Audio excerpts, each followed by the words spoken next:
Exercise बेलन 16 शुरुआत करते। बेलन में आप लोग को बता चुके कि बेलन का निर्माण कैसे होता है। उसके बाद बेलन का आयतन का सूत्र बताए पाई आर स्क्वायर एच होता है। उसके बाद बेलन का वक्र क्षेत्रफल 2 पाई आर एच होता है। बेलन का संपूर्ण क्षेत्रफल pi R into R plus H होता है। बेलन में दो गो वृत्त होता है। वृत्त का क्षेत्रफल क्या होता है? पाई आर। अब वृत्त का परिधि 2 पाई आर। वृत्त का त्रिज्या अगर निकालना हो तो व्यास बटा 2 करेंगे। व्यास निकालना हो तो 2 गुना त्रिज्या कर देंगे। उसके बाद नीचे बेलन का नीचे आधार होता है, ऊपर शीर्ष होता है। ये सब बात कर चुके थे लीजिए। तो हम चलते आज। अब कल हम आप लोग को बेलन में बताए थे बेलन का अगर त्रिज्या ऊंचाई दिया रहेगा तो आप किसी भी चीज का आयतन या क्षेत्रफल निकाल सकते हैं। बेलन का अगर छेड़ना है, बेलन को अगर छेड़ना है तो त्रिज्या ऊंचाई होना चाहिए। बेलन को अगर छेड़ना है तो क्या होना चाहिए? त्रिज्या ऊंचाई होना चाहिए। तो आपको सब चीज उसमें निकल जाएगा। चलिए इसका हम पहला प्रश्न को देखते हैं। पहला प्रश्न ज्यादा नहीं, आज गर्मी है इसलिए थोड़ी देर छुट्टी कर देंगे। कहता है एक लंब वृत्तीय बेलन की त्रिज्या 7 है, ऊंचाई 5 है, तो उसका वक्र पे क्षेत्रफल आयतन ज्ञात करें।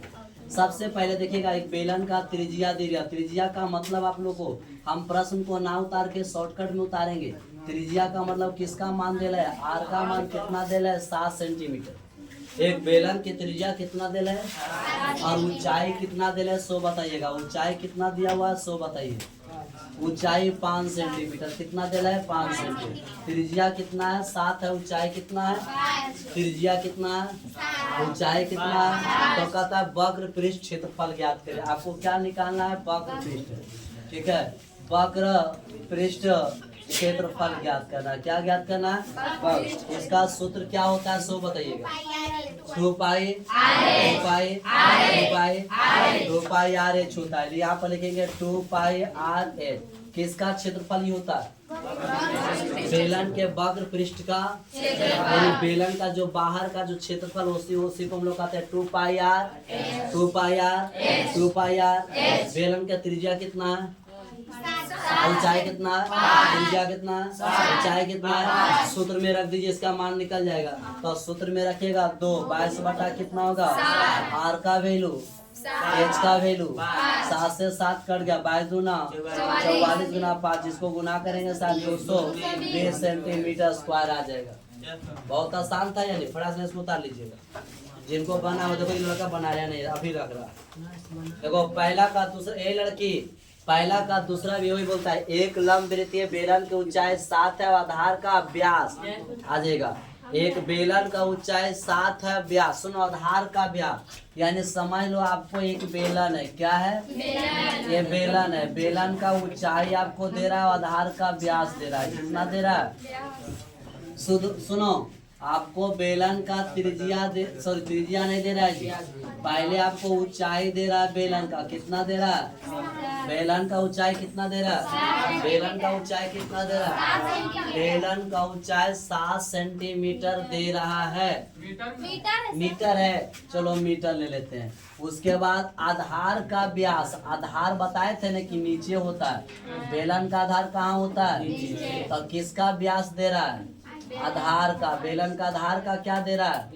व्यास दे रहा है। यही आधार है। तो ये आधार का मतलब वृत्त ने है, तो इसका व्यास दे रहा है। आधार का व्यास या डायरेक्ट लिख दो, व्यास कितना दे रहा है?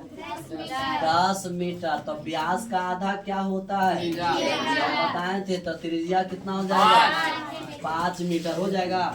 एक बेलन का ऊंचाई 7 है, आधार का व्यास 10 है, तो उसकी त्रिज्या कितना हो जाएगा? कितना हो जाएगा? अगर व्यास 20 है तो त्रिज्या, व्यास अगर 50 है तो त्रिज्या। तो कहता है बेलन का आयतन निकाले। किसका आयतन निकाले? बेलन का आयतन निकाले। तो बेलन का आयतन का सूत्र होता है पाई आर स्क्वायर 22 बटा आर का वैल्यू 5 2 बार ऊंचाई 7 से 7 कट गया। तो आपको आया 22 25 इसको गुना करिए। 5 दूना 550 शायद है ना जी। 500 कितना आया? अब मीटर आयतन है तो क्यों लगाइएगा? हो गया आंसर। ठीक है, आंसर 500 है। कोई हालत में नहीं 500 होगा। कैसे होगा? 500 550 होगा। गुना करें 5 दूना 50 25 दूना 50 और 5 55 उतार लीजिएगा। चलिए तो देखिएगा, थोड़ा ध्यान दीजिएगा। तो कहने का मतलब हुआ अगर आपको व्यास दिल है, क्या दिल है व्यास, और तो उसके व्यास से आप क्या निकाल लीजिएगा, सो बताइएगा व्यास से क्या निकालिएगा। तो आपको त्रिज्या कितना, आपको सबसे पहले त्रिज्या होनी चाहिए। तो त्रिज्या का मतलब व्यास का, तो व्यास कितना है, तो 2 से भागा दीजिएगा, कटेगा नहीं छोड़ दीजिएगा। अरे नहीं कटेगा, पॉइंट में कोशिश करना, छोड़ देना मत काटना, पॉइंट में कोशिश करना मत काटना। एक बेलन का व्यास 7 सेंटीमीटर, त्रिज्या कितना 5 सेंटीमीटर, सॉरी ऊंचाई 5 है, तो त्रिज्या व्यास से निकालेंगे। व्यास का आधा क्या होता है, व्यास का आधा क्या होता है, व्यास का क्या होता है त्रिज्या आधा हो गया। आपको कहता है बेलन का वक्र पृष्ठ क्षेत्रफल निकाले, बेलन का वक्र पृष्ठ क्षेत्रफल ज्ञात करें। क्या निकाले, 2 पाई आर एच, 2 पाई 22 बटा आर का वैल्यू 7 बटा त्रिज्या, आर हो गया, आर का वैल्यू 7 बटा 2 त्रिज्या, और एच का मतलब क्या हुआ, तो ऊंचाई कितना 7 से 7 कटा, 2 से 2 कटा, बचा 22 गुना 5, 5 72 से 110 क्षेत्रफल है तो स्क्वायर। तो आपको बेलन बहुत आसान है, यही चीज आपको 10वां में पढ़ना पड़ेगा। क्या सही है उसी, यही चीज 10वां में पढ़ना पड़ेगा। बेलन में, बेलन का भी आपको ऊंचाई निकालना पड़ेगा, क्षेत्रफल निकालना पड़ेगा, आयतन निकालना पड़ेगा, त्रिज्या दे रहे। आप थोड़ा यहीं तक रखते हैं क्योंकि लाइन की वजह से थोड़ा सा गर्मी ज्यादा लग रहा है, ठीक है।